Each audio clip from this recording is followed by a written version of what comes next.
Hey, what up, bros and hoes? How's it go, yo? It's your bro Joe saying hello, for heaven's sake, and wanting to chat about some things here that I wrote. Let's see, what did I write?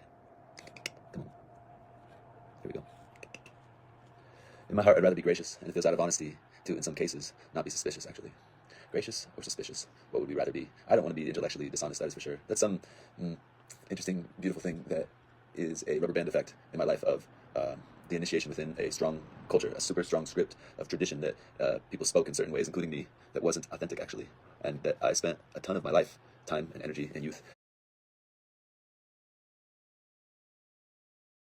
giving my speech, my energy to attempting to convince myself was true, and really wanting to not do that anymore. So sometimes I know we need to get to be a fool, and to know that we've been one, and therefore maybe again, and even might be right now, being fooled in order to be sincere, even when knowing seems to truly be sure to know it knows honestly and sincerely. Emotionally, I don't want to waste my lifetime and energy being fooled, though. That is true too. So I know I was with a close, cool friend of mine at an event, an awesome event, and this guy, he teaches a lot of things that I'd like to learn, actually. And we were having a conversation about psychoactive plant medicines on the break, and people were listening to me and this fella talk, and this fella said, we started talking about peyote, the psychedelic cactus, and I said, oh yeah, that's an amphetamine, actually. He said, no, it's not. I was like, well, I think it is. By the way, I don't even know exactly what that means. I know a little bit, but I hardly know of anything. I hardly know so much fundamentals of what I'm even saying, actually. What does an amphetamine look like? If I had like those little bonds and stuff, if the map of the molecules would be, how would I know it was a quote-unquote amphetamine? I actually don't even know that, so I actually know I don't know so much, but I knew that it felt, according to Google and according to, if we looked, it would be that that is true, that peyote is quote-unquote amphetamine. This friend of mine, no, it's not. I was like, I think it is. By the way, I was fine with being wrong. I recognize I've been wrong about some major fundamental things. Even the Mandela effect, if you know what that is, actually. There's certain things I'm like, I've been correct with my reality, like the way I remember things were opposite of the way it is. So, I'm open to the fact that I could be wrong about the fact that this peyote thing was amphetamine. And my friend, he said, it's not. And I was like, how about this? Let's check it out. So we went to check it out, and let's look it up on Google. And I said to him, hey, in case I'm wrong, what I'll do is I will shrug, okay? And I was like, what about you? What are you going to do if you're wrong?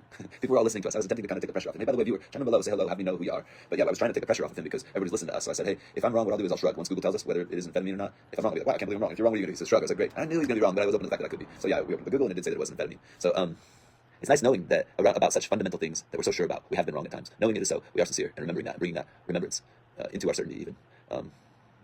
So yeah, emotionally, I know I don't want to waste my lifetime and energy being fooled, though, that's for sure. And in my heart, I'd rather be gracious, and it feels out of honesty to, in some cases, not be suspicious. Again, I wrote this. I have a really, really close friend who, politically, I'm surprised he has such a strong stance and speaks in such a way that actually closes the possibility for him to hear more. There is within his speech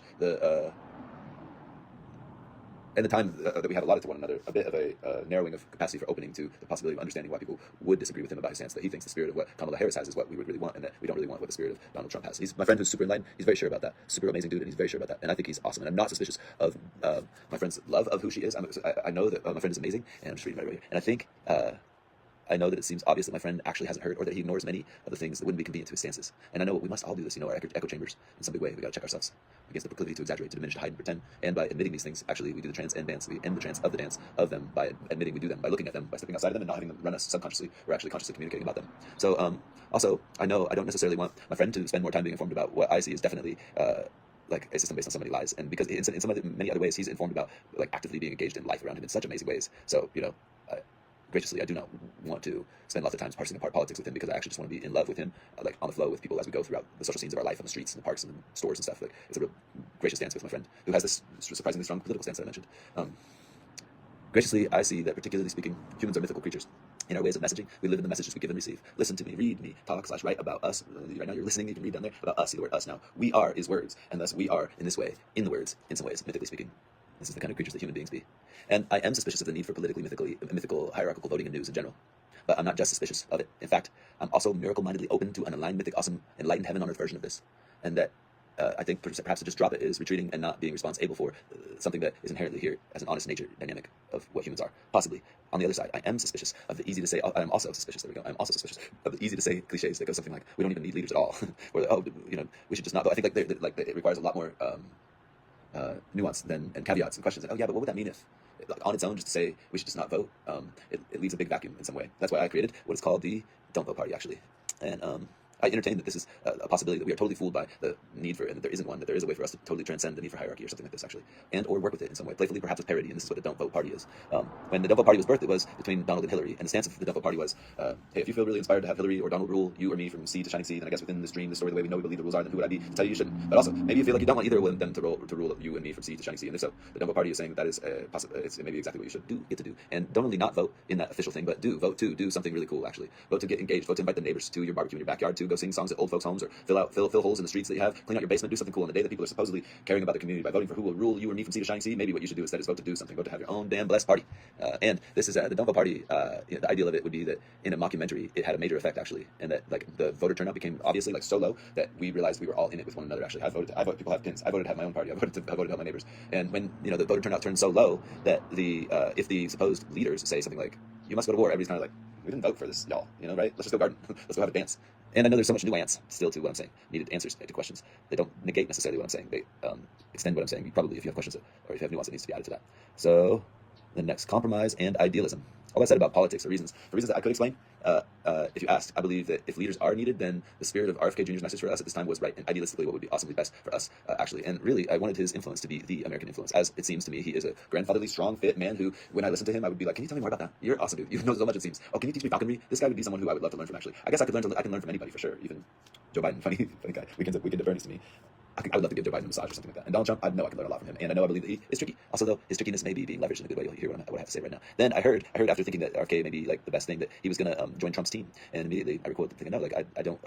I want us to be idealistic and not go for compromise. And then I had an internal battle of compromise and idealism. And it turns out that RFK Jr. did endorse Trump, and that he did so, which he did so in a way, according to him, and his logic plays out, if you listen to him explain it, with his idealism.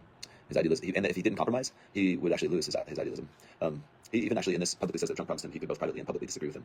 So idealistically and compromisingly, I think that what I think, and I'm not saying I'm correct about it all. In fact, I know I might be incorrect about all this. And all that said, as I read the characters in the story of the political scenes, I think that no matter how bad or good Trump might inherently be or was, he has a team of people, this is what I think, who are more idealistic than mere power players, which I think that he kind of sort of is. I don't know, that's what I think, could be wrong, but and which I'm suspicious that Trump is more of that makes me comfortable, actually. But with the counsel from very sharp idealists, he just might get to be the hero I think he wishes to be, actually, which is cool, actually. And if I'm right about that, then you reading this, no matter who you are, will love or be glad and blessed that all that said, what I just wrote there, is correct. Even if you've stuck your whole stances against it, you can be graciously glad that you're incorrect about him. If he joins and it makes the world better, be happy that you're incorrect. Idealistically and compromisingly, on the other side, I know it became obvious to all of us that Biden was unfit for service, but was an unfit for service puppet. And it seems obvious to me that Kamala Harris is a bit of a puppet too. That's to me, and I may be wrong about this. I admit I haven't seen or studied as much of her as I have of people in Trump's cabinet who I appreciate, like RFK Jr., Vivek, Tulsi Gabbard, and Elon Musk, all of who I, as characters, see as admittedly competent and enjoy the way they be in some ways. The power of their speech seems cool to me. That's me, though, and I think I can see it's obvious that the left also deals with racial cards and divisions the way the left claims that Trump does. That said, the people who are afraid that Trump will cause more of the tension, they may be right. And if Kamala Harris wins and the world may be much better with her, I hope that whoever thinks that if it happens, they are right about her, and that whoever thinks it won't happen, if it does, they can be gracious enough to admit that they were glad to be wrong. If Kamala Harris becomes the president, that if it becomes awesome, we can say, I hope that whoever thought it was going to be great, that they're right, and that my fears were wrong. And I hope that's what I believe, that I know we can admit, actually, according to the word can. Idealistically, the word can, what can means actually in really cool ways actually is that can transcend our differences in a big way. Actually can understand that the other people make sense from their own positions too actually. There's things cannot impregnate a woman with a microwave, cannot drive my car through the ocean as it is, but can transcend our differences. You can understand what I'm saying, and the people who love Kamala can understand why people love Trump if they listen, actually, if they're willing to, if they're just able to, like, not shoot themselves in the foot with their own stupid stubbornness. And the people who love Trump and hate Kamala can understand why it's the opposite for them. Why those people don't like Trump and they love Kamala. You, no matter the side you're on, have the capacity to understand this. You do. This I pray and know is true. I say these things in the name of Jesus, he be us, and Jesus, Jesus, Jesus, he be us, and Jesus, it's us. This is us. Jesus Christ, goodness gracious. Hallelujah, praise the Lord.